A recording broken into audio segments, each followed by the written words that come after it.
আজকের কিশোরী আগামীর চ্যাম্পিয়ন এই স্লোগানকে সামনে রেখে খাগড়াছড়িতে কিশোরী প্রীতি ফুটবল ম্যাচ অনুষ্ঠিত হয়। ৩ সেপ্টেম্বর সকালে পেরাছড়া উচ্চ বিদ্যালয় মাঠে অনুষ্ঠিত এই আয়োজন কিশোরীদের মাঝে প্রাণের উচ্ছ্বাস ও নেতৃত্বের বার্তা ছড়িয়ে দেয়। অনুষ্ঠানে প্রধান অতিথি হিসেবে উপস্থিত থেকে আনুষ্ঠানিকভাবে ম্যাচের উদ্বোধন করেন খাগড়াছড়ি পার্বত্য জেলা পরিষদের চেয়ারম্যান শেফালিকা ত্রিপুরা।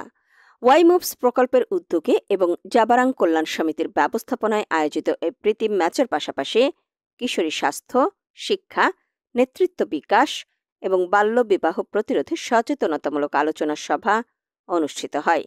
অনুষ্ঠানের আয়োজনে কারিগরি সহায়তা দেয় প্ল্যান ইন্টারন্যাশনাল বাংলাদেশ এবং অর্থায়ন করে সুইডিশ উন্নয়ন সহযোগী সংস্থা সিডা। প্রধান অতিথি শেফালিকা ত্রিপুরা বলেন, বাল্য বিবাহ কিশোরীদের স্বপ্নকে থামিয়ে দেয়, সমাজ পরিবর্তন